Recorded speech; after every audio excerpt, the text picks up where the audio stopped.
को हम लोग पाना चाहता है, उसके लिए सबसे पहले हम लोग को परमेश्वर का आज्ञा मानना होता है। लेकिन आज हम ये बोलने जा रहे हैं, परमेश्वर का आज्ञा को नहीं मानने से हम लोग का जीवन में कौन सा तकलीफ आता है। और हम लोग जितना बड़ा पद में भी हो, परमेश्वर का आज्ञा को नहीं मानने से परमेश्वर आपको हमको वो पद से हटा भी सकता है, वो पद से नीचे भी गिरा सकता है। तो वो पॉइंट्स को हम बोलने जा रहे हैं। हम लोग देखिएगा एस्टर चैप्टर 1 वर्स 12 में। एस्टर चैप्टर 1 वर्स 12 में डायरेक्ट हम कहानी को नहीं पढ़ के ना, थोड़ा शॉर्ट में बताएगा।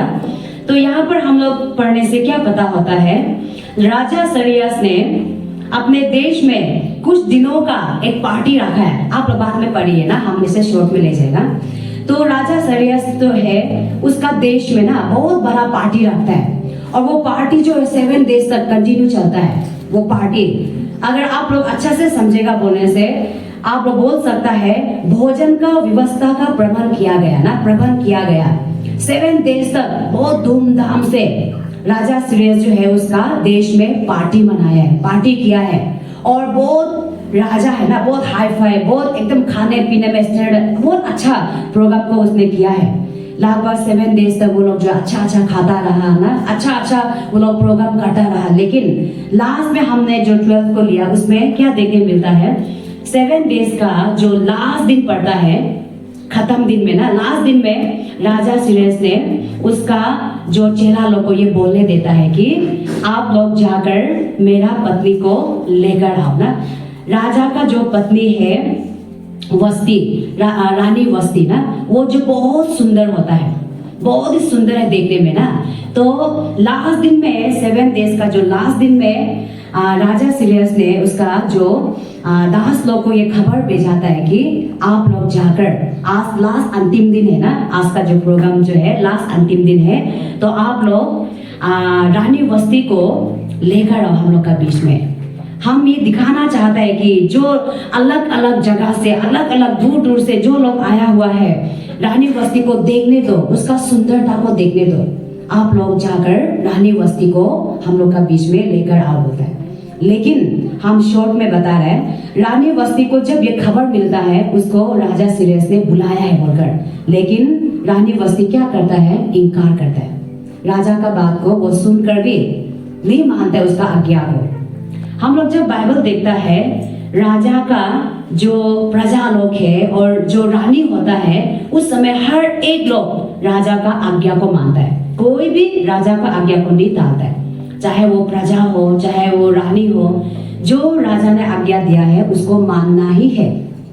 लेकिन एस्टर 1 का 12 में हम लोग देखता है, रानी वस्ती जो है राजा का आज्ञा को नहीं मानता है, हम नहीं आएगा बोलकर ना। तो राजा बहुत गुस्सा हो जाता है, रानी वस्ती ने उसका आज्ञा को नहीं माना है बोलकर। तो लास्ट में राजा क्या करता है, वो लोग डिसीजन करते हैं, कुछ बातें करते हैं ना आपस में, और ऐसा बोलता है कि आज के बाद, एस्टर 1 का 19 में आप लोग पढ़िए बाद में, राजा ने ये डिसीजन लिया है, आज के बाद, आज का दिन के बाद रानी वस्ती को कभी भी हमको दिखाई नहीं देना है। क्यों? राजा को बहुत गुस्सा लगा ना, क्योंकि जब उसने रानी वस्ती को बुलाया तो रानी वस्ती जो उसका आज्ञा को नहीं माना है, इसीलिए राजा जो गुस्सा से ये बोलता है, आज का दिन से रानी वस्ती को कभी हमको दिखाई नहीं देना है बोला है, कभी वो मेरा नजर में नहीं आना है। और हम ये आज्ञा देता है कि रानी वस्ती को ना उसका पद से, जो रानी का जो पद है ना, उससे हटाया जाना है बोलता है। क्यों बोलने से उसने राजा का आज्ञा को नहीं माना है, और रानी वस्ती का जगह में अलग रानी को रखना है बोलकर राजा ये बोलता है। तो ये ही मेरा पॉइंट था। तो यहाँ पर हम लोग इसको आत्मिक तौर से भी हम लोग देख सकते हैं। जब हम लोग ये एस्टर का किताब को पढ़ता है, तो रानी वस्ती जो है राजा का आज्ञा को नहीं मानकर राजा को क्या किया है ना, हम लोग देखता है, आप लोग बाद में पढ़िए, राजा का नियम को उसने क्या किया है ना, नहीं मानकर, राजा का बात को नहीं मानकर उसने बहुत बड़ा गलती किया है। तो इसीलिए राजा बहुत गुस्सा होकर रानी को उसका पद से हटाने का बात करता है, और अलग रानी को उसका जगह देने के लिए बोलता है। तो रानी वस्ती ने अपना घमंड से, अपना अहंकार से राजा का वो आज्ञा को नहीं मानता है, तो इसीलिए उसको अपना पद खोना पड़ा। ये जो हम सिंपल से ये कहानी में हम समझ सकते हैं पढ़ने से, लेकिन अगर हम लोग इसको आत्मिक नजर में देखता है तो वो राजा कौन है बोलने से यीशु मसीह है। Praise the Lord, hallelujah. आप लोग को समझ में आ रहा है ना? हम जैसे शॉर्ट में कहानी ले रहा है क्योंकि बहुत लंबा है, आप लोग पढ़िए, हम चैप्टर लोग को बता देगा। राजा जो कौन है बोलने से हम लोग राजा सीरियस को यीशु मसीह का तौर में हम लोग देख सकते हैं। आत्मिक क्षेत्र में ना, आत्मिक नजर में अगर हम लोग देखेगा, और रानी वस्ती जो आप और हम लोग कलेशिया है। अगर आज हम लोग यीशु मसीह का आज्ञा को नहीं मानता है तो यीशु मसीह आप लोग को ना बड़ा पोजीशन से भी नीचे हटा सकता है, ये हम बोलना चाहता है। आज यीशु मसीह जो है हम लोग को छोटा से बड़ा भी बना सकता है, बड़ा से छोटा भी बना सकता है। तो इसीलिए हम लोग हमेशा परमेश्वर का आज्ञा को मानने वाला होना है, परमेश्वर का वचन को ओबे करने वाला होना है। परमेश्वर आपसे हमसे जो करने के लिए बोलता है, जो आज्ञा देता है, उसको ईमानदारी से हम लोग मानने वाला होना है। कभी हम अपना अहंकार से, अपना घमंड से, अपना खुशी से परमेश्वर का आज्ञा को टालने वाला नहीं होना है। जो भी परमेश्वर हम लोग को आज्ञा देता है हम लोग खुशी खुशी उसमें चलने वाला होना है। तभी परमेश्वर जो है हम लोग का जीवन में और भी उसका आशीष को बढ़ाएगा, आपको हमको और भी ऊंचा पद को परमेश्वर देगा। इसीलिए हम लोग का लाइफ में परमेश्वर का आज्ञा को मानना बहुत ही मायने रखता है। और हम लोग देखेगा जोना 1 का 3-4 में, वो भी हम डायरेक्ट आप लोग को स्टोरी बता देगा क्योंकि आप सभी को ये स्टोरी अच्छा से पता है। जोना 1 का 3-4 में हम लोग को देखने मिलता है यीशु मसीह ने जोना को क्या बोला है। यीशु मसीह ने जोना को बोला है आप निनवे शहर में जाकर प्रचार करो। परमेश्वर ने जोना को ये आज्ञा दिया है, आपको वहां जाना है, वहां का लोग का आत्मा को बचाना है क्योंकि वहां का लोग पाप में डूबा हुआ है, पाप में गिर रहा है। आप जाकर उन लोगों को प्रचार करना है, उन लोग का आत्मा को बचाना है। परमेश्वर ने जोना को ये आज्ञा दिया है। लेकिन जोना क्या करता है, निनवे शहर को छोड़कर वो तार्शीश बोलकर एक जगह में जाने का प्लान करता है। और उसमें आप लोग स्टोरी पढ़ सकता है जोना का लाइफ में ना कैसे कैसे हुआ। जोना ने परमेश्वर का आज्ञा को नहीं मानकर, परमेश्वर का आज्ञा को उल्लंघन करके वो जो है निनवे शहर को नहीं जाता है और वो जो है तार्शीश बोलकर एक जगह में जाने के लिए वो पूरा रेडी हो जाता है। जहाज में उसने टिकट काट लिया, इस प्रकार से वो पूरा तैयार होकर भी जा रहा है। लेकिन यीशु मसीह बाद में क्या करता है, वहां पर बहुत बड़ा आंधी तूफान ना, बहुत बड़ा लहर वो जहाज को डुबाने वाला होता है। हम लोग इस प्रकार से जोना का लाइफ में हम लोग देख सकता है। और जोना 1 का 15-17 को हम एक बार पढ़ देगा। वहां पर हम लोग जोना चैप्टर 1 वर्स 15 and 17 को, किसी को मिला होने से पढ़ दीजिए, किसी का पास में हिंदी बाइबल होने से। उन्होंने योना को उठकर समुद्र में फेंक दिया और समुद्र की भयानक लहरें थम गई। तब उस मनुष्य ने यहोवा का बहुत सी भय माना और उसको भेंट चढ़ाई और मन्नतें मानी। 17 यहोवा ने एक बड़ा सा मत्स्य ठहराया था कि योना को निगल ले, और योना उस महामत्स्य के पेट में 3 दिन और 3 रात पड़ा रहा। Praise the Lord, thank you ना भाभी को पढ़ देने के लिए। तो आप लोग ने सुना होगा, यहाँ पर हम लोग 15-17 में देखने मिलता है जब जोना जो है यीशु मसीह का आज्ञा को नहीं मानकर वो तार्शीश में चला जाता है ना, जहाज में बैठा हुआ होता है। उस समय बहुत बड़ा आंधी तूफान आता है और उस समय में क्या होता है, जोना को समुद्र में फेंका जाता है। स्टोरी बहुत लंबा है। जोना को समुद्र में फेंका जाता है और समुद्र में फेंकने के बाद में जोना को बहुत बड़ा, वहां पर क्या लिखा है ना, बहुत बड़ा मच्छी जो है जोना को निगल लेता है। और जोना जो है मच्छी का अंदर में ही 3 दिन 3 रात मच्छी का अंदर में बैठता है। और जोना जो है मच्छी का अंदर में आराम से शांति से तो नहीं बैठा होगा, है कि नहीं? Praise the Lord. आप लोग भी सोचिए, जोना क्या मच्छी का अंदर में 3 दिन 3 रात अच्छा से बैठा होगा? रोकर बैठा होगा, शायद पछताया होगा। और उस समय जोना बोला होगा, प्रभु मुझे माफ कर दीजिए, मुझे क्षमा कर दीजिए, अभी से मैं आपका आज्ञा को मानेगा। यही होता है ना हम लोग का लाइफ में। जब तकलीफ आता है, जब प्रॉब्लम में हम लोग पड़ता है, तब हम लोग परमेश्वर को माफी मांगते हैं और परमेश्वर को याद करते हैं। तब हम लोग फिर प्रभु को प्रॉमिस करते हैं, प्रभु हम आपका आज्ञा को मानेगा, क्षमा कर दो। जोना ने भी कुछ ऐसे ही किया। 3 दिन 3 रात भूखा प्यासा वो फास्टिंग में था, ईश्वर से माफी मांगा, तब वो मच्छी जो है जोना को समुद्र का किनारे में फिर से निकाल दिया। तो आज जोना का लाइफ में ये प्रॉब्लम क्यों आया? क्योंकि उसने परमेश्वर का वचन को डिसओबे किया, परमेश्वर का वचन को, आज्ञा को उसने नहीं माना। रानी वस्ती का जीवन में क्यों उसको रानी का पद से हटाया गया? क्योंकि उसने राजा का आज्ञा को नहीं माना।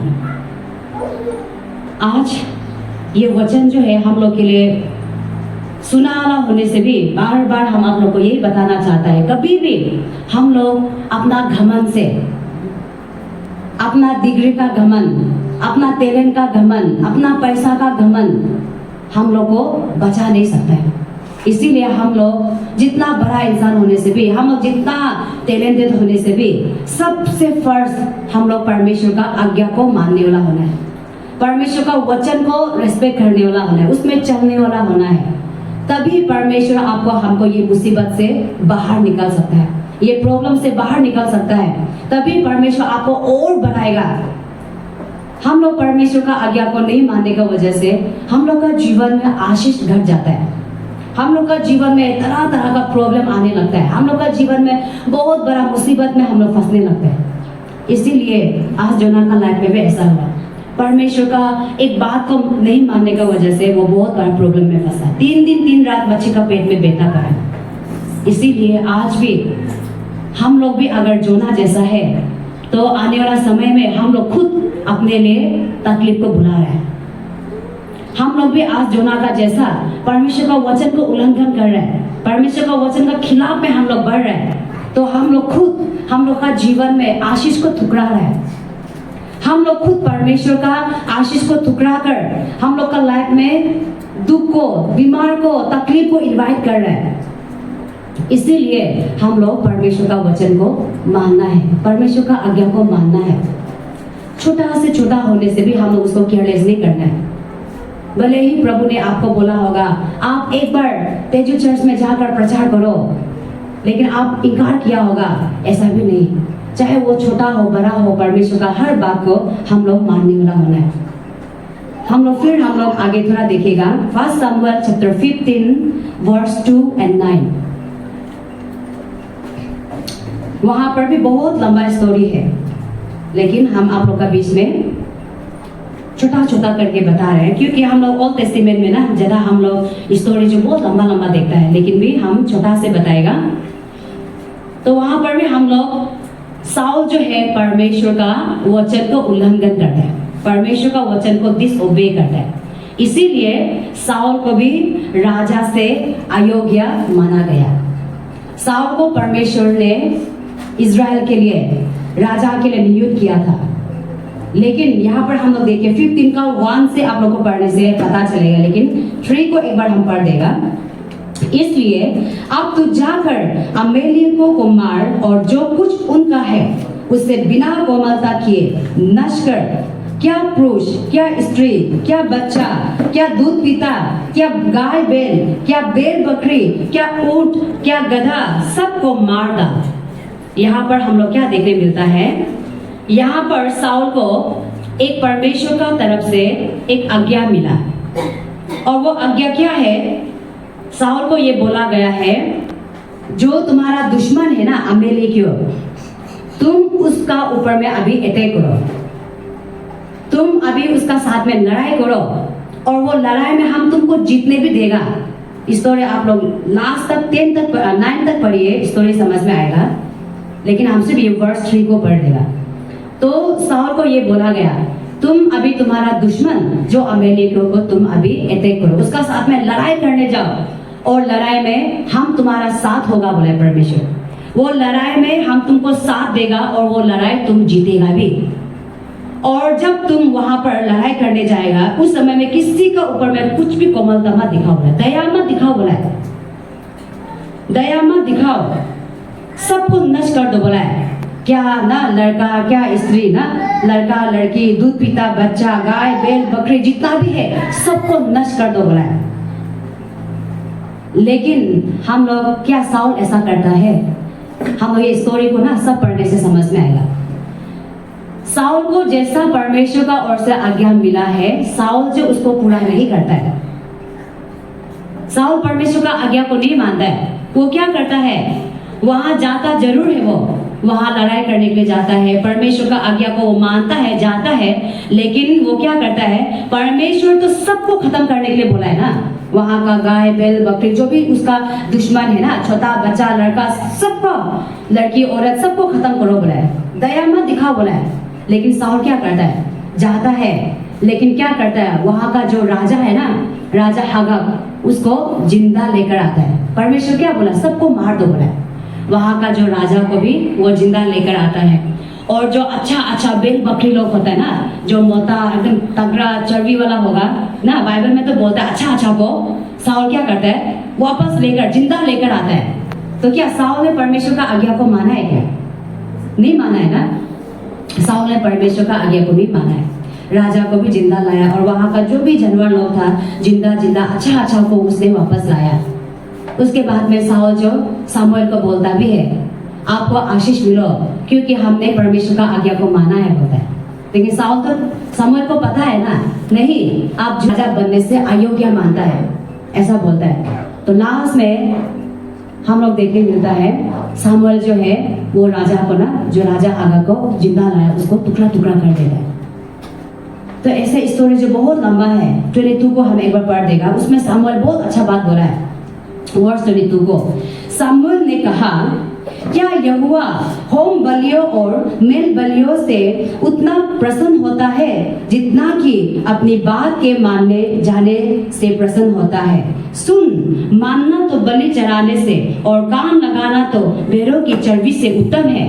Praise the Lord. यहाँ पर सामुएल ने बहुत अच्छा बात को बताया। सामुएल ने क्या बोला है? सामुएल कहता है आज्ञा मानना तो बलि चढ़ाने से उत्तम है बोला है। Praise the Lord. सामुएल को जब सामुएल ने साउल परमेश्वर का आज्ञा को नहीं मानकर ना वो अधूरा काम करके आता है, तब सामुएल ने ये बात बोलता है, साउल को बोलता है ना, परमेश्वर तो क्या कहता है बोला है, आज्ञा का मानना तो बलि चढ़ाने से उत्तम है बोला है। जो साउल ने जिंदा बैल बकरी लोग को लेकर आया ना वापस, तो साउल बोलता है कि उसको तो हम लोग जो है ना अच्छा जानवर लोग था, इसीलिए हम लोग जो उसको परमेश्वर को होम बलि चढ़ाने के लिए ना, मेल बलि चढ़ाने के लिए लाया है बोलता है। तब सामुएल बोलता है परमेश्वर तो ना आज्ञा मानना तो बलि चढ़ाने से उत्तम है बोला है। परमेश्वर क्या चाहता है बोला है? हम लोग जो परमेश्वर को बलि चढ़ाता है ना, परमेश्वर तो आज्ञा को मानने से ही सबसे अच्छा ना मानता है बोला है। हम लोग जितना भी बलि चढ़ाने से भी परमेश्वर का नजर में वो आज्ञा का मानने से उत्तम नहीं है बोला है। परमेश्वर को ये सामुएल ने साउल को ये बोला है, बलिदान से उत्तम आज्ञा का मानना है बोलकर ना, 22 में बोला है। हम लोग क्या क्या बलिदान चढ़ाता है? आज हम लोग परमेश्वर का सामने में क्या क्या बलिदान चढ़ाता है? एग्जाम्पल के लिए ना, जैसे हम लोग ने अभी यहाँ में वर्शिप किया ना, वचन आने से पहले, ये भी एक क्या है? बलिदान है ना। जो हम लोग वर्शिप करता है, जो हम लोग प्रार्थना करता है, वो भी एक बलिदान है। लेकिन उन सभी से बढ़कर हम लोग का जीवन में आज्ञाकारिता होना बहुत ही जरूरी है।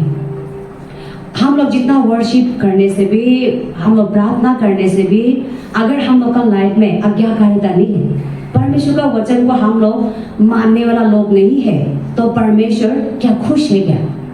आपका गाना से, आपका वचन से, आपका प्रार्थना से परमेश्वर इतना खुशी नहीं है। हाँ, वो सब जरूरी है हम लोग का लाइफ में, लेकिन सबसे जरूरी क्या है? हम लोग परमेश्वर का आज्ञा को मानना है। सबसे जरूरी हम लोग का जीवन में परमेश्वर का आज्ञा को मानना है। आराधना से, प्रार्थना से सबसे बढ़कर ना, आराधना से भी, प्रार्थना से भी बढ़कर आज्ञा मानना है। हम ये सोचता है, वचन भी ये कहता है, आज्ञा को बहुत इंपॉर्टेंट दिया है ना, इसीलिए हम लोग परमेश्वर का आज्ञा मानने वाला होना है। जॉन 14 का 15 में क्या बोलता है? आप लोग एक बार, छोटा है, आप लोग एक बार पढ़ दीजिए किसी का पास में होने से। जॉन चैप्टर 14 वर्स 15, अभी हम लास्ट में जा रहे हैं, गरम भी है ना, ज़्यादा नहीं बोलेगा, थोड़ा सा। जॉन 14 का 15 में कोई हिंदी बाइबल है, पढ़ यदि दीजिए। तुम मुझसे प्रेम रखते हो तो मेरी आज्ञाओं को मानोगे।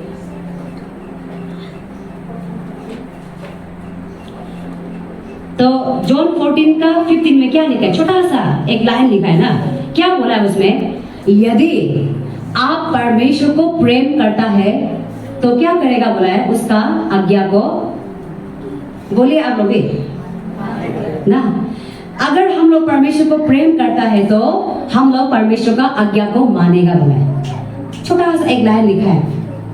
हम लोग अपने आप को पूछेगा, आज हम लोग अपने आप से क्वेश्चन करेगा, क्या हम लोग परमेश्वर को प्रेम करता है? सच में ये बहुत ही हम लोग का लाइफ में इंपॉर्टेंट है। क्या हम लोग परमेश्वर को प्रेम करता है आज? अगर हम आप लोग को ऐसे पूछेगा तो बच्चा भी बोलेगा हाँ हम प्यार करते हैं बोलेगा ना, लेकिन सिर्फ वो जुबान से नहीं होना है। मेरा कहने का मतलब, जुबान से तो बच्चा भी बोल देगा। हम आपको पूछेगा ना, आप इस परमेश्वर को प्यार करता है? हाँ हम प्यार करता है, लेकिन उसको समझ में नहीं है ना वो क्या बोल रहा है। लेकिन अगर सच में आप परमेश्वर को प्रेम करता है, हम परमेश्वर को प्रेम करता है, तो फर्स्ट हम परमेश्वर का आज्ञा को मानने वाला होगा। हम परमेश्वर का आज्ञा को जरूर मानेगा।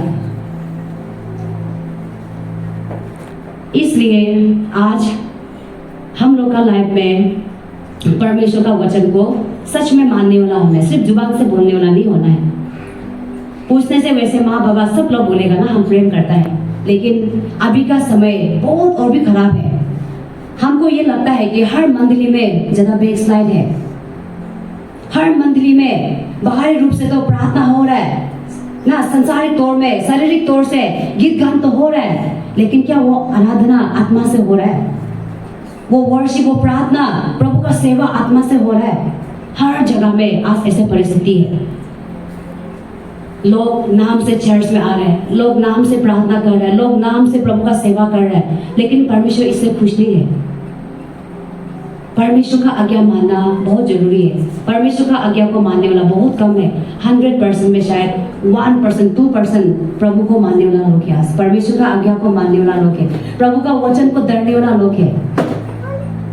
हम याद करते हैं जब हम लोग छोटा से छोटा था ना, हम लोग 7 साल, 6 साल, 8 साल था, मेरा पिताजी हम लोग सब बच्चा लोग को साइकिल में तेजू चर्च में लेकर आता था। मेरा पिताजी को हम बोलते हैं वो कितना आज्ञाकारी था। सुबह वो 3 बजे 4 बजे उठकर वर्शिप करता था। वर्शिप ना, गीत गान करता था, प्रेयर करता था, और इतना दूर पैदल हम लोग साइकिल से चर्च आता था, तेरुलम चर्च। छोटा से हम लोग का वो मदर चर्च है। लेकिन अभी का विश्वासी लोग को देखिए, घर का सामने में चर्च है, कोई आता है क्या चर्च में? कोई भी चर्च नहीं आता है, कोई प्रार्थना नहीं करता है। अभी का समय में हम लोग जितना कमाने इसमें टाइम्स ऑफरिंग को ही नहीं देता है। सच्चा परमेश्वर को डरने वाला, आज्ञा मानने वाला कोई नहीं है। हम लोग आज से हम लोग परमेश्वर का आगे फिर से एक वादा करेगा। अभी से हम लोग फिर से प्रभु से प्रार्थना करेगा, प्रभु आज के बाद हम सिर्फ जुबान से बोलने वाला नहीं, आज के बाद हम सिर्फ ऊपर से आराधना करने वाला नहीं, लेकिन प्रभु मुझे आपका आज्ञा मानने वाला बेटी बनाइए, मुझे आपका आज्ञा मानने वाला बेटा बनाइए बोलकर हम लोग प्रार्थना करेगा।